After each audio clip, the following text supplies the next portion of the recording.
In problem set 33, we want to first use the rational root theorem, which will give us a starting point for factoring our polynomial.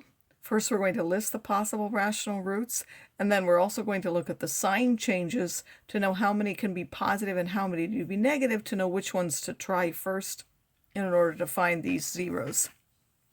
So if I look at f of x, it's the factors of the constant term divided by any factors of this. So the factors of this are 1 and 3. If you divide by 1, it doesn't change at all. So first you're going to list the factors of 55, which are plus or minus 1. There's plus or minus 5, plus or minus 11, and plus or minus 55. And then I have to also take each one of those and divide by 3. If you have a graphing calculator, you can use your graphing calculator to get started, but I'm going to suppose we don't have a graphing calculator right now and look at what you can get from that. So the number of sign changes in f of x, this is positive to positive, that's not a change. Here we have positive to negative, that's one change. Negative to positive is another one. So there are two sign changes in f of x. That means there are either two or no positive real roots. If we look at the number of sign changes in f of minus x, remember that when you put minus x in here, when it's an odd power, it will change the sign, and even will not. So all the even ones will be the same, and all of the odd ones will change their sign. So now here that it goes from negative to positive, that's 1. The rest stay positive. There's only one sign change, so that we know that there must be one negative real root. It doesn't have to be rational, though. It just has to be a negative real root.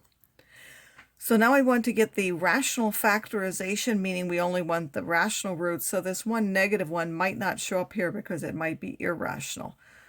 We know that there are either 2 or 0 positive ones. So let's look at the positive ones first and see if we can find a rational root. If we were to try to find 5, we bring down the 3, this gives 15. You add those, you get 16. 5 times 16 is 80. If you add that, you'll get 37. If you multiply 37 times 5, you'll get 185. And now if you add those, that's 240. Remember, it's only a 0 if this is 0.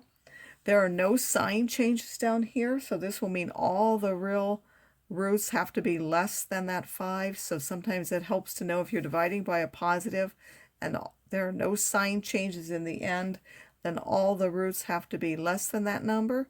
If you're dividing by a negative and they alternate in sign, it means all of them have to be bigger than that one.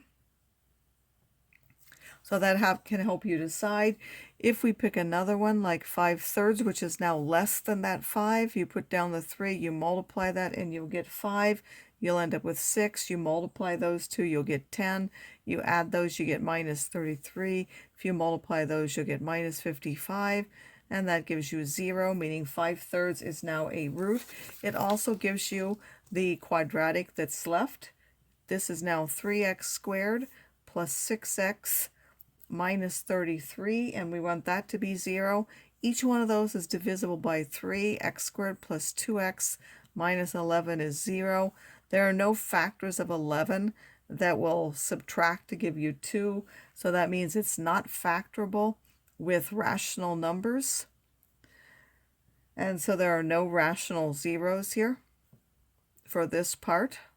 And since we only want the rational factorization at the moment, we now know that we put out that it factors into, we take the leading coefficient and put that first. We take x minus this rational 0 that we got. So it's x minus 5/3.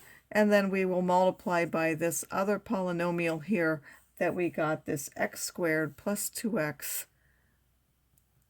minus 11, because the 3 we already used here.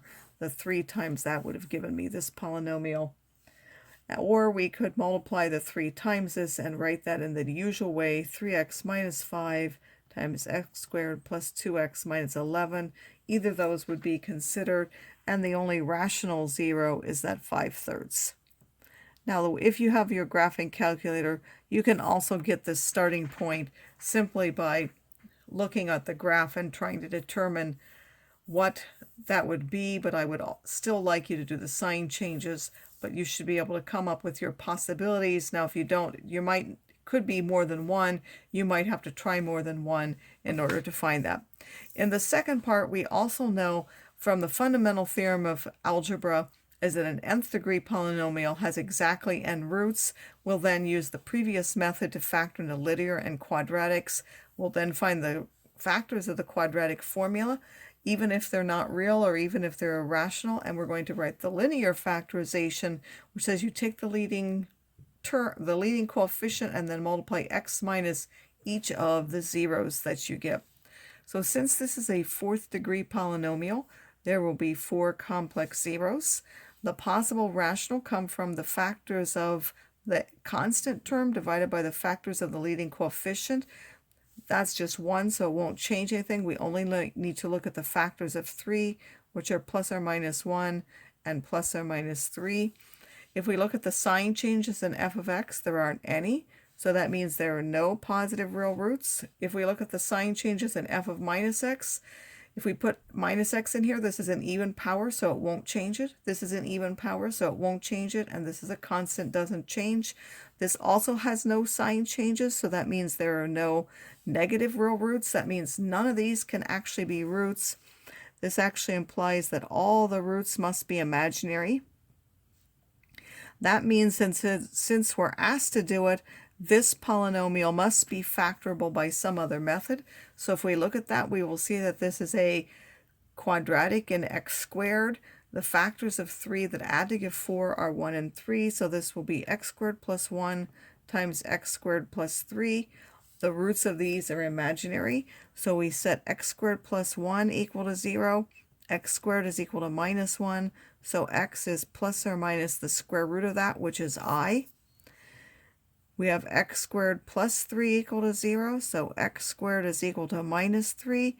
When we take the square root, we would get an I out of that in front, so the square root of minus 3 is the square root of I square roots of 3, so we'll get plus or minus I square roots of 3.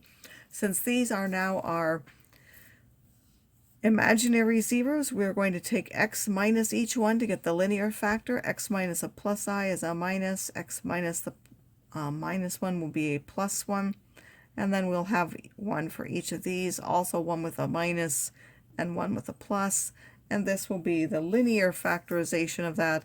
If we clearly list our zeros, which we're asked to do, those are minus I, plus I, minus I square roots of 3, and plus I square roots of 3.